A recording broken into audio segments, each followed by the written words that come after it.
Oh buddy, Andy here again with the last video I made was all about going back onto the radio, because what's happened with me over the last few years is that I tend to do radio once a year with Hastings Rock and nothing else, you know, because of, I suppose it's maybe partly because of what I tend to do. I'm not particularly interested, not that I get the offers, I have to admit, but I'm not particularly interested in what would be classed as commercial radio, because I come at radio from a different point of view to other people do. I know people who are huge radio fans. They just love radio and they love being involved in radio, and they will happily do just about anything as long as they can get on the radio because they love doing it. I enjoy doing it, but I came at it from a different perspective, a different point of view. I came at it purely as a music person, which is how I got involved with Hastings Rock in the first place, through helping out, etc., and loaning CDs and then helping on the phones and all this type of thing, a story I've relayed before. So I have a slightly different outlook on these type of things. So maybe I don't look for other opportunities maybe as much as I could do. As I said, you know, they're few and far between anyway now, and I've learnt a bit about that recently.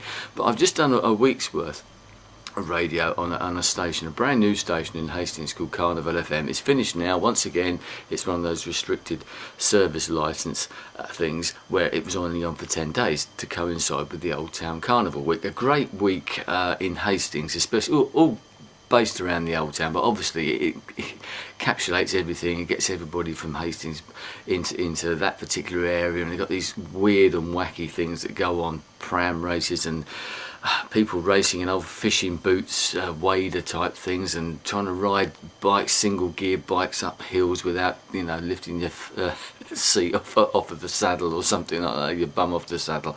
It's crazy. And then you have the carnival itself, and I saw more of it this year than I've ever done, because it's a slight distance away, so I tend not to go up that area. I see elements of it, and of course the Pirate Day thing was before that. It's like a forerunner to it, I suppose, and there's the beach gig. It's all tied up and it's brilliant, and it's one of those things that's weird and wacky and in some ways uniquely Hastings, which I've talked about before on other videos, some of those things that happen. So someone come up with the idea of doing this sort of little radio station all based around that, a very much a community station, and I did some local music programs because local music, you know, I'm passionate about it, as you probably are aware. Don't do programs for it on Hastings Rock, and have done now for nearly 10 years, I realised. So it goes back quite a bit, but I've really enjoyed doing these because I did them differently, and as I said in the other video, we did some sessions. We had some live sessions in the studio as well. And something that I'd never done before, partly because of lack of area, you know, space to actually do them in, and also sort of lack of technical expertise on my point of view, because if you do, you're actually presenting the show, and I produced the show as well, obviously putting it all together myself. You haven't really got the time to actually physically sort the musicians out and sort all their sound out, because they want a decent sound, don't they? You know, they've got their own pride, their own sort of a standard, shall we say, as I have as well. But I had a good team of people, Reese and Sam and Will, who were helping out in the studio doing various different things, and it worked really well. And all the musicians enjoyed it. But one of the things I will say, I was talking to people yesterday at our final night little party type thing, some of the other DJs and other radio people, was how nervous some of these musicians were. You know, you think they get up, some of these, you know, sort of fairly big names in their own fields, and they've played at sort of big festivals and things like this, and obviously varying audiences of different sizes in local pubs right up to the festivals, etc. They've done recordings, they've done this, that, and yet you get them into a live radio situation, and some of the, and you say to me, you must be right with this, you must have done this loads of times. No, this is terrifying type of thing. Which is quite amusing in its own little way, but they all did very well, and it was good to get some just something different happening. And the feedback I've got from the show generally, but also especially from those live sessions, has been very, very good. I really enjoyed doing them. It's great to have the people in there, a real intimate feel to it, and we're thinking about how we can do this again, because I definitely think the station will happen again next August for the carnival again next year, and you know, tie up as Hastings Rock does it in May. Then this will be something that hopefully will go along in August, and there's a little bit of a tie up between the two, myself and a couple of the other DJs and other people on the sidelines as well.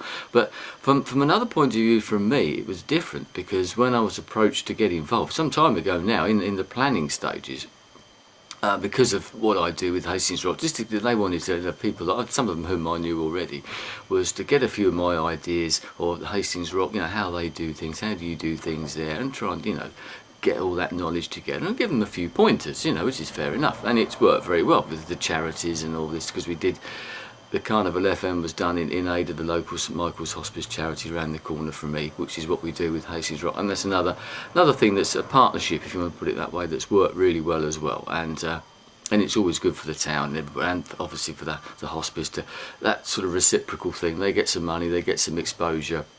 And it helps everybody.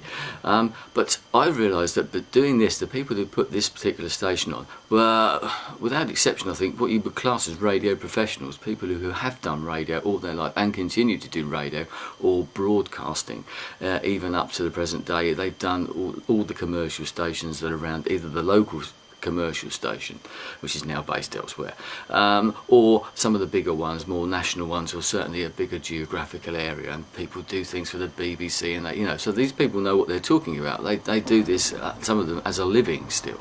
And so it made me think, oh, hang on a minute, I'm an amateur in this respect. Although I've been doing radio for sort of 10 years, I've come at it, as I said, from a completely different point of view. I've grown a lot of respect for radio, and I do enjoy it, and not just the music side, but all the other sides of it as well. But I realised in some ways that, I had to raise my game, if you want to put it that way, because I was dealing with some of these people. And there was an element, I think, this is not having a go at the people in any way whatsoever, but I felt that I had to sort of gain these people's respect, if you see what I mean. Because I'm not saying they did think this, but they probably thought, oh, well, this guy come in, hasn't done real radio, if you want to put it that way. And maybe, is he, what's he really like? And as I said, that was never said to me, and I'm not suggesting for one moment that that's what people thought, but I had that sort of feeling inside that maybe inside them, some of them might have been thinking that. So there was a little bit of pressure there, I suppose. But, it's that old thing, you get asked to do something, you've got to say yes to it, and you've got to give it a go. Yes, there's a certain amount of trepidation, as I think I said in the last video, but you've got to grab these things by the balls and get in there and do it. And it was good, and the feedback, as I said, I've had has been very, very good, and the people working there are good people. I knew they were anyway.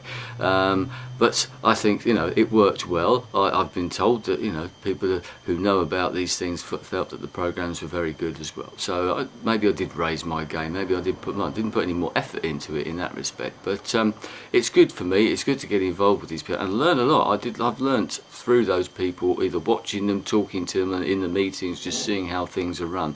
Some things that we can take away and use on Hastings Rock. And there's as I said, there's a reciprocal element there that we can help each other, because we're not competitors, Carnival FM to Hastings Rock, or even a couple of the other stations that are around. There's Bexhill FM, met with people from them as well, and Radio Airborne over in Eastbourne, which is on at the moment because of the Airborne event that's going on over there later this week. All people doing community style local radio for the same reasons, because they want to bring local radio back to the local area, and they include local music and things like that as well. And this is, it's a bit of a networking type of thing been going on, meeting these people and getting involved with other people from other projects outside, university students, etc. like that. A lot younger than me, and with people with different ideas and that. And as I said, the networking thing, I've been thinking about how I can take this a bit further, especially with the local music side of it. I mean, I was doing comedy shows and things like that, something I'd never done before, as I think I mentioned before. So there's a few things going on there. There's a few things that we're talking about that may well pan out in the future. Who knows? So it's another one of those situations. You get approached to do something, it's very easy to say no. Luckily I've got the time now to do this and put a bit more energy into them, I suppose. But I was doing radio when I was working full time as well. It's the same with anything. If you want to do something, you can find the time to do it. And if you enjoy something, you can find the time to do it. It's very easy to say no to something. because you think, oh well, it'll get in the way of this, or it'll get in the way of that, or I can't do it. That's just an excuse. If you want to do something, you can find the time some way or other. You know, apart from other major disasters that befall us every so often, I suppose, that are unavoidable. So once again, it's one of those saying yes to something, getting in there, enjoying it, and who knows where it might lead. I've already done some comedy because of this, you know, probably not very well, but it's something different, and who knows where it all might lead in the future. Hopefully we'll be back next year, A, with Hastings Rock, and B, with Carnival FM, and who knows what else as well. Anyway, I'll leave it there. Thanks for your time. I'll speak to you again soon. Goodbye.